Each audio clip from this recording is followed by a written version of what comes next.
ലിസ്ബി കിച്ചണിലേക്ക് എല്ലാവർക്കും സ്വാഗതം. അപ്പൊ ഓണൊക്കെ അടുക്കാറായി. ഓണത്തിന്റെ ഒരുപാട് റെസിപ്പീസ് നമ്മൾ നേരത്തെ തന്നെ ഇട്ടിട്ടുള്ളതാണ്. അത് ആദ്യത്തെ വർഷങ്ങളിൽ നമ്മൾ ഇട്ടിട്ടുണ്ട്. കഴിഞ്ഞ വർഷം നമ്മൾ ഒരു 200 രൂപയുടെ സാമ്പാർ കിറ്റ് കൊണ്ട് ഫുൾ സദ്യ ഉണ്ടാക്കിയിട്ടുണ്ടായിരുന്നു. അത് 2 എപ്പിസോഡായിട്ട് ഇട്ടിട്ടുണ്ട്.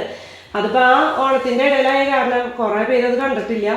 ചെറിയ കുടുംബങ്ങൾക്ക്, അതായത് ഒരു 4, 5, 6 പേരൊക്കെയുള്ള കുടുംബങ്ങൾക്കാണെങ്കിൽ ഈ ഒരു സദ്യ ഇത് മതി. ഇത്രയും ചെലവ് ഉണ്ടാവുള്ളൂ. ഇതിന് പലവിധ അഭിപ്രായങ്ങളായിരുന്നു വന്നത് കേട്ടോ. എന്താണെന്ന് വെച്ച് കഴിഞ്ഞാൽ കാണാൻ വിറ്റും ഓണം ഉണ്ണണം എന്നുള്ള ഒരു സംഭവമൊക്കെ ആണല്ലോ. പക്ഷെ നമ്മൾക്ക് ഇത്രയും സംഭവങ്ങൾ കൊണ്ട് ഗംഭീരമായിട്ടുള്ള സദ്യ ഒരുക്കാൻ പറ്റും എന്നുള്ളത് ഞാൻ വ്യക്തമായിട്ട് കഴിഞ്ഞ പോലെ ഒന്ന് കാണിച്ചു തന്നു മാത്രം. ഇപ്പൊ നമ്മൾ സാധാരണ ഓണത്തിന് ഇപ്പൊ ഞാൻ സംസാരിച്ച് പോകുമ്പോ നിങ്ങൾ വിചാരിച്ചിങ്ങനെ കുറെ ഇങ്ങനെ നീണ്ടു പോകണമെന്ന് വിചാരിക്കും. പക്ഷെ ഇത് പറയാൻ പറ്റില്ല എന്ന് പറഞ്ഞ. അപ്പൊ നമ്മൾ ഓണത്തിന് സാധാരണ പച്ചടി ഒക്കെ ഉണ്ടാക്കും. അപ്പൊ പച്ചടി എന്ന് പറഞ്ഞു കഴിഞ്ഞാല് പല വെജിറ്റബിൾസും വെച്ചിട്ട് നമ്മൾ പച്ചടി ഉണ്ടാക്കാറുണ്ട്. അപ്പൊ എപ്പോഴും സാധാരണ വലിയൊരു കുടുംബങ്ങളിലൊക്കെ ആവുമ്പോ ചേന, ഒരു മത്തങ്ങ, ഒരു കുമ്പളങ്ങ അങ്ങനെയൊക്കെ വാങ്ങിക്കും അല്ലേ, ഓണത്തിന് സദ്യയൊക്കെ ഉണ്ടാക്കാൻ വേണ്ടിയിട്ട്. അപ്പൊ എപ്പോഴും മത്തങ്ങ എപ്പോഴും ബാക്കിയുണ്ടാവും. അപ്പോൾ മത്തങ്ങ കൊണ്ട് നമുക്കൊരു നല്ലൊരു പച്ചടി ഉണ്ടാക്കാനാണ് നമ്മളിന്ന് പോകുന്നത്. അപ്പോൾ ഓണത്തിന് എന്നല്ല, വേറെ നമുക്ക് മത്തങ്ങ ഒരു കഷ്ണം ഉണ്ടെങ്കിൽ വേറെ സമയങ്ങളിലും നമുക്ക് ഇതേപോലെ പച്ചടി ഉണ്ടാക്കി കഴിഞ്ഞാൽ നല്ല ടേസ്റ്റാണ് ചോറിനൊക്കെ കൂട്ടാൻ. അപ്പോൾ വീഡിയോ മുഴുവനായിട്ട് കാണാം. വീഡിയോ കണ്ട് ഇഷ്ടമായെങ്കിൽ ഷെയർ ചെയ്യുക. നമ്മുടെ പണ്ടത്തെ ഓണ റെസിപ്പീസൊക്കെ അടിപൊളി റെസിപ്പീസാണ്, അതെല്ലാം പോയിട്ട് കാണാം. അതുപോലെ കഴിഞ്ഞ വർഷത്തെ ഓണ സദ്യ എല്ലാവരും പോയിട്ട് കണ്ട് ഒന്ന് സപ്പോർട്ട് ചെയ്യുക. സബ്സ്ക്രൈബ് ചെയ്യാതെ കാണുന്നവരുണ്ടെങ്കിൽ എന്തായാലും ഒന്ന് സബ്സ്ക്രൈബ് ചെയ്യുക. അപ്പോൾ നമുക്ക് നമ്മുടെ മത്തങ്ങ പച്ചടി എങ്ങനെയാണ് ഉണ്ടാക്കണമെന്ന് കാണാം. അപ്പോൾ നമ്മൾ 1 കിലോ മത്തങ്ങയാണ് ഇങ്ങനെ ഇതേപോലെ തൊലി ചെത്തി വൃത്തിയാക്കിയിട്ട് കഴുകി ഞാൻ ഇതുപോലെ നുറുക്കിയിട്ടിട്ടുണ്ട്. നമുക്ക് വേവിച്ചെടുക്കേണ്ടതാണ്. ഒരു തണ്ട് കറിവേപ്പില ഞാൻ എടുത്തു വെച്ചിട്ടുണ്ട്. ഉപ്പ് വേണം, മഞ്ഞൾപ്പൊടി, ഒരു 3 പച്ചമുളക് അരിഞ്ഞിട്ടിട്ടുണ്ട്.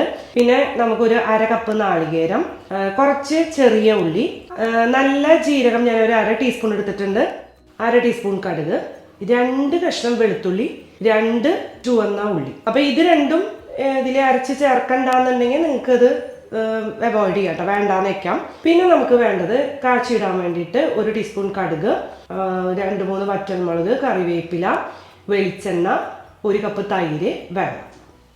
മത്തങ്ങ എങ്ങനെ വേണമെങ്കിൽ വേവിക്കാം. ഞാനിപ്പോൾ കുക്കറിലാണ് വേവിക്കാൻ പോണത്. അപ്പൊ കഴുകി വൃത്തിയാക്കിയ മത്തങ്ങ കഷ്ണങ്ങൾ നമ്മൾ കുക്കറിലേക്ക് ഇട്ട് കൊടുക്കാം. ഒരു തണ്ട് കറിവേപ്പില ഇട്ട് കൊടുക്കാം. നമ്മൾ എടുത്തു വെച്ച മഞ്ഞൾപ്പൊടി ഒരു 1/2 ടീസ്പൂൺ, പച്ചമുളക് ഞാൻ 3 അരിഞ്ഞിട്ടിട്ടുണ്ട്, ഇതിട്ട് കൊടുക്കാം. ഒരു 1/2 ടീസ്പൂണോളം സോൾട്ട് ചേർത്ത് കൊടുക്കാം. കുറച്ച് വെള്ളം ഒഴിച്ചിട്ട് നമുക്ക് ഒരൊറ്റ വിസിലടിക്കാം കേട്ടോ.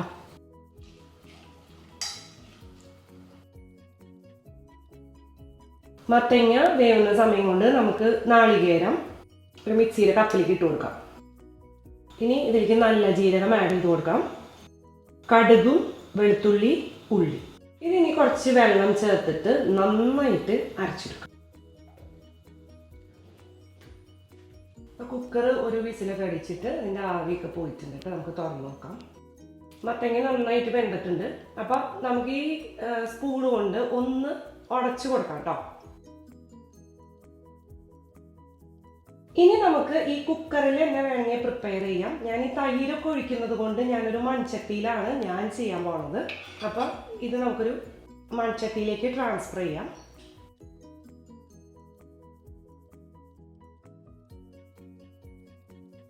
അപ്പം ഇനി നമുക്ക് ഈ അരപ്പ് ഇതിലേക്ക് ആഡ് ചെയ്യാം.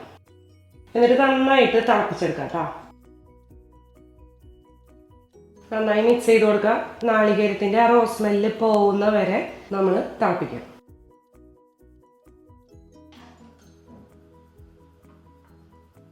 അപ്പം അതിങ്ങനെ തിളച്ചിട്ട് ഒരു 4 മിനിറ്റ് ഞാനിങ്ങനെ പതുക്കെ ഇളക്കി കൊടുത്ത് തിളപ്പിച്ചിട്ടുണ്ട് കേട്ടോ. ഇനി നമുക്ക് ഇതിലേക്ക് തൈര് ആഡ് ചെയ്യാം. അപ്പം കോക്കനട്ടിൻ്റെ ആ റോസ് സ്മെല്ല് പോകണ വരെയാണ് നമ്മൾ തിളപ്പിച്ചെടുത്തത്. 1 കപ്പ് തൈരാണ് നമ്മൾ ആഡ് ചെയ്യുന്നത് കേട്ടോ. ഇനി തൈര് ആഡ് ചെയ്തിട്ട് 1 മിനിറ്റോളം നമുക്ക് ഒന്ന് മീഡിയം ഫ്ലെയിമിൽ വെച്ചിട്ട് തിളപ്പിക്കാം. ഈ സമയത്ത് ഉപ്പ് പോരാ എന്ന് തോന്നുകയാണെങ്കിൽ ഉപ്പ് നമുക്ക് ആഡ് ചെയ്യാം കേട്ടോ. അപ്പം ഇപ്പോൾ ഉപ്പ് പാകമാണ്. ഇതിന് തിളച്ച് തുടങ്ങിയിട്ടുണ്ട്. അപ്പോൾ നമുക്ക് പതുക്കെ ഒന്ന് ഇളക്കി കൊടുത്തിട്ട് ഫ്ലെയിം നമുക്ക് ഓഫ് ചെയ്യാം.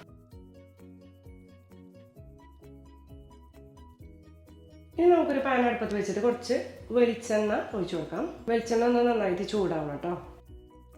ആ സമയത്ത് ഈ ഉള്ളി ഒന്ന് നമുക്ക് അരിഞ്ഞു വെക്കാം കേട്ടോ. എണ്ണ ചൂടായി നമുക്ക് ഇതിലേക്ക് കടുക് ഇട്ട് കൊടുക്കാം.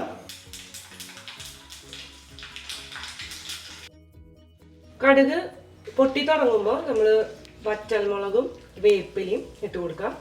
അതിനൊപ്പം തന്നെ നമ്മൾ അരിഞ്ഞു വെച്ച ഉള്ളിയും കൂടി ചേർത്ത് കൊടുക്കുക. എന്നിട്ട് നന്നായിട്ടൊന്ന് മൂപ്പിച്ചെടുക്കാം കേട്ടോ. അപ്പോൾ ഇത് നന്നായിട്ട് മൂത്തിട്ടുണ്ട് കേട്ടോ. നമുക്ക് ഫ്ലെയിം ഓഫ് ചെയ്തിട്ട് ഈ കറിയുടെ മേലേക്ക് ഒഴിച്ചു കൊടുക്കാം.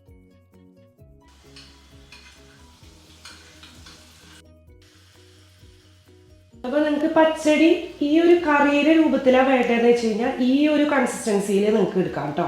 നിങ്ങൾക്ക് ഇനി തൊടുകറി പോലെ നല്ല കട്ടിയായിട്ടാണ് വേണ്ടതെന്ന് വെച്ച് കഴിഞ്ഞാൽ മത്തങ്ങേര വെള്ളം ഒഴിക്കുന്നത് വളരെ കുറയ്ക്കുക. പിന്നെ ആ വെള്ളം വറ്റിച്ചെടുത്തതിന് ശേഷം മാത്രം തൈര് ആഡ് ചെയ്യും. അപ്പോൾ നല്ല തൊടുകറി പോലെ കിട്ടും. ഞാനിപ്പോൾ ഇത്തിരി ചാറോട് കൂടിയിട്ട് ഈ ഒരു കട്ടി ഈ ഒരു പരുവത്തിലാണ് എടുത്തിരിക്കുന്നത്. അപ്പോൾ ചോറിനൊക്കെ ഇത് മാത്രം മതി കൂട്ടി കഴിക്കാൻ. അപ്പോൾ ഇതേപോലെ ഒന്ന് എല്ലാവരും ട്രൈ ചെയ്ത് നോക്കുക. അപ്പോൾ അടുത്ത തവണ നമുക്ക് പുതിയൊരു വീഡിയോ ആയിട്ട് കാണാം. ബൈ.